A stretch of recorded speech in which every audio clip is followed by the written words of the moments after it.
I would like to start out today by acknowledging the incredible gift that Aaron and Bryce have given to us today.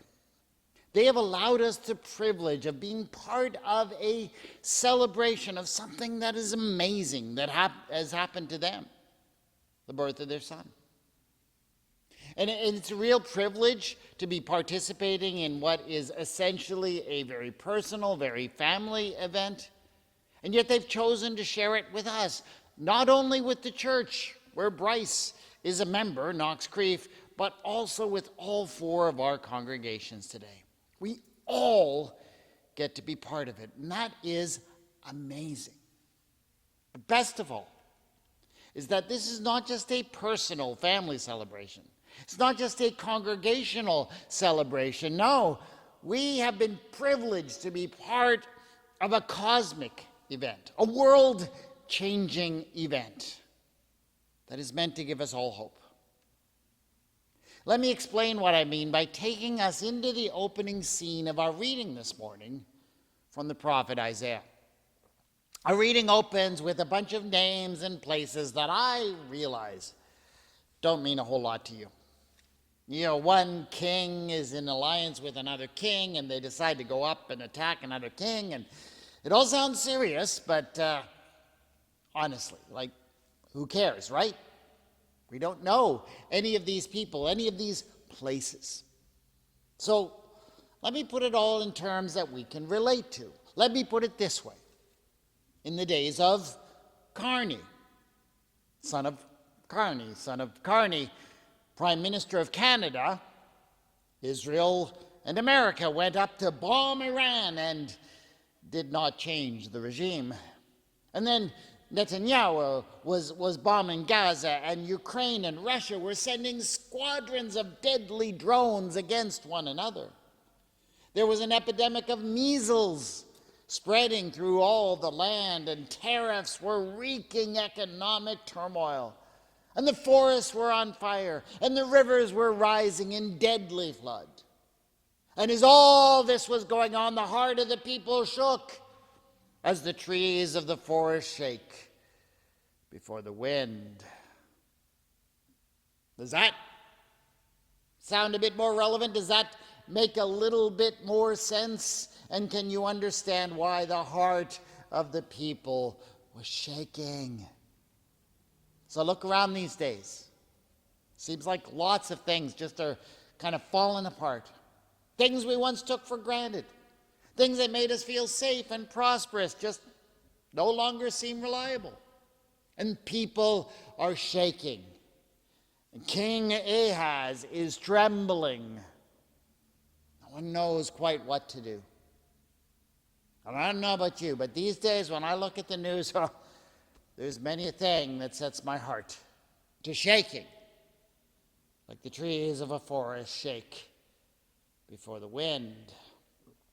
And I guess on top of everything else, the church, this thing that's supposed to give us grounding and foundation in our lives so that we are not shaking, the church is going through difficult times of change and transition, and that is disturbing. And amid all of this shaking, God sends who? The prophet Isaiah to the king and sends him with a message of hope. Now, Isaiah admitted that things look troubling, but instead of shaking, he said that they should not worry. He said that these people who were threatening them were like two smoldering stumps of firebrands, in other words, all smoke and no fire. But I guess things were going so badly that the king was unconvinced, and so Isaiah gave him an offer, something that would convince him. Ask a sign of the Lord your God, the prophet said. Let it be as deep as Sheol or as high as heaven. Ask God to do something to prove it all to you. The prophet invited the king. But the king was just too discouraged. So he refused to even ask for a sign. I will not ask, he said. I will not put the Lord to the test. And that was when Isaiah did something extraordinary. Okay, he said. Therefore, the Lord himself will give you a sign. And that is what brings us to where we are here today. For what is the sign that God offers? Look, Isaiah says, pointing at the thing that the king is supposed to look at. Look, the young son is with child and shall bear a son. So, apparently Isaiah was pointing at a young woman who was there with the entourage. Perhaps she was one of the new young wives of the king. But anyways, he finds this woman. He points to a woman who has a growing belly.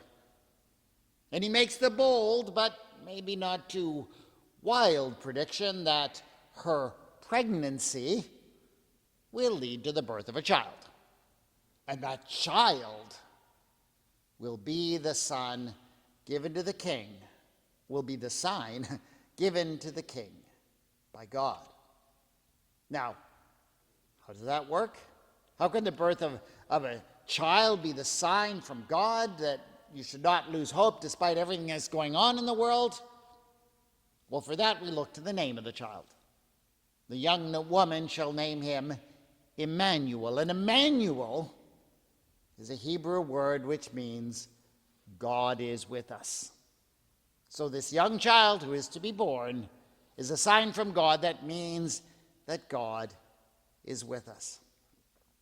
So that was the message given to the king at a moment when the people's hearts were shaken. And Isaiah was speaking about a child who would soon be born, and that child would be a sign of hope. And I realize, of course, that we Christians, as soon as we read that verse, we lose sight entirely of that original setting of the prophecy.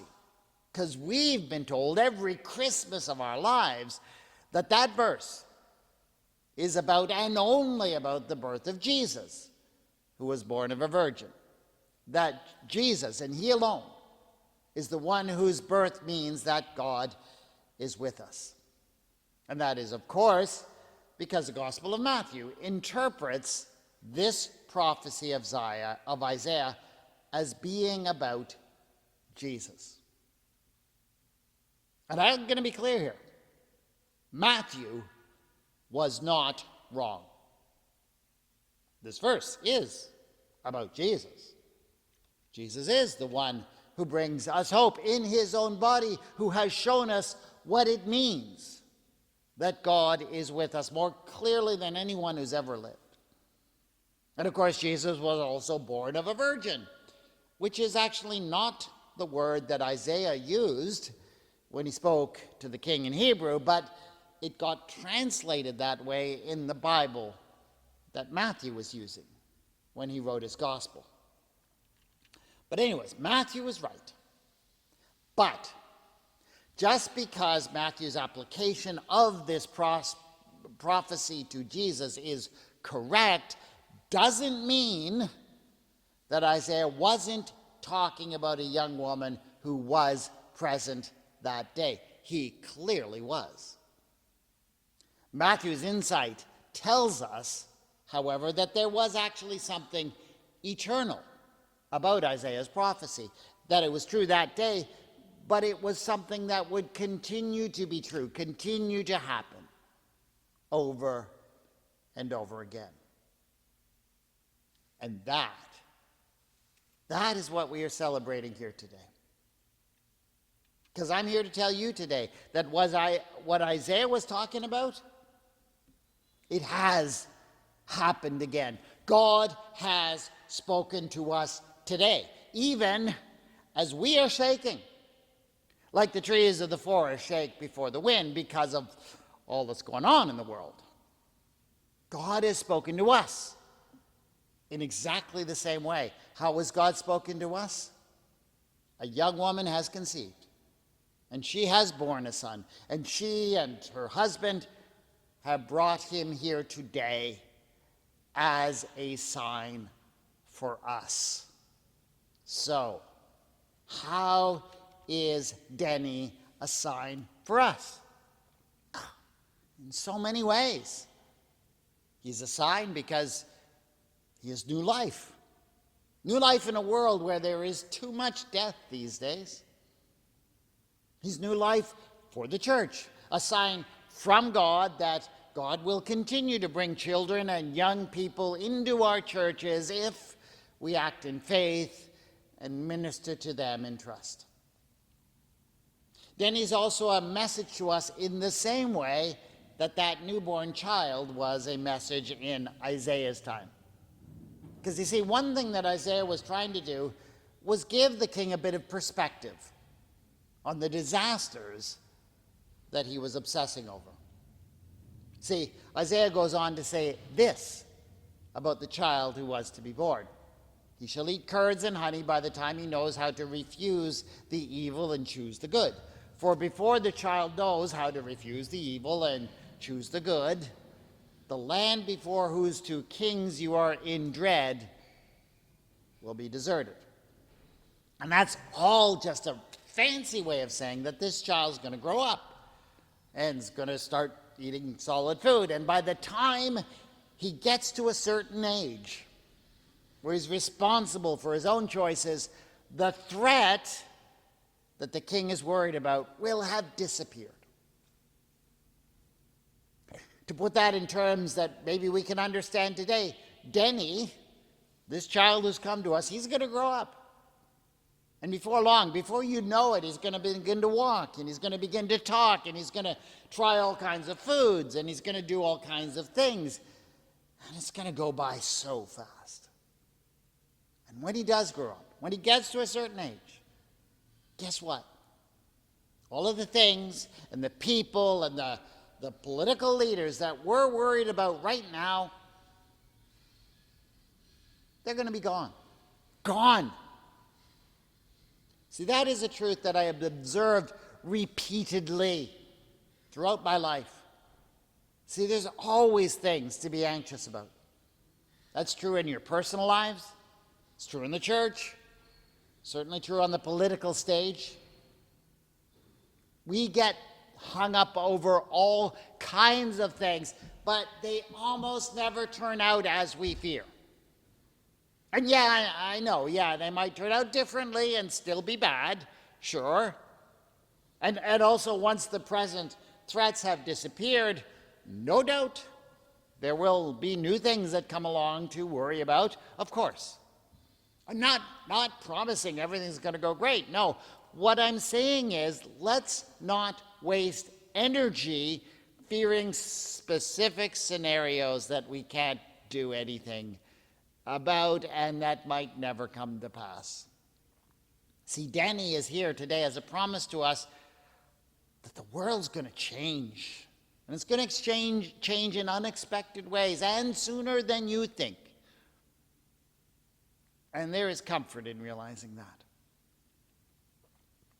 But more than anything else, I believe that Denny is a message to us today that God is with us. God is reaching out to save us. We have baptized him because we believe that God has anointed him to do that for us. And I'm going to speak directly to Denny here, if you don't mind. You're welcome to listen in. I know Denny may not remember what I say, but I'll make sure he gets my words so he can keep them.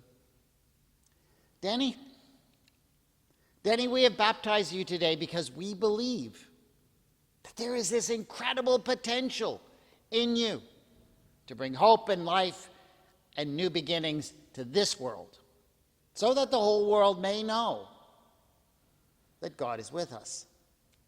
And I do not know how you're going to do that. We celebrate newborns because we know that their potential is unlimited. That is true of every child. But I hope you don't mind if I say that my expectations are particularly high for you.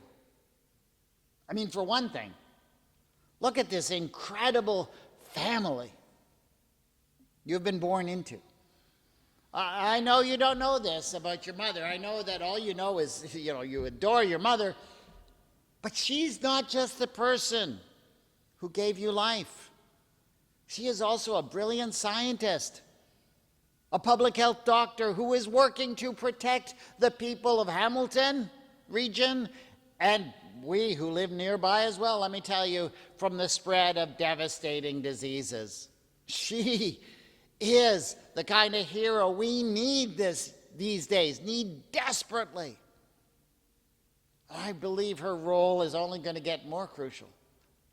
And as for your father, well, he's not just your hero, He is a dedicated educator who is doing his very best to prepare young people in this area to face the very significant challenges we know are ahead of them in years to come. Where would we be without people like him?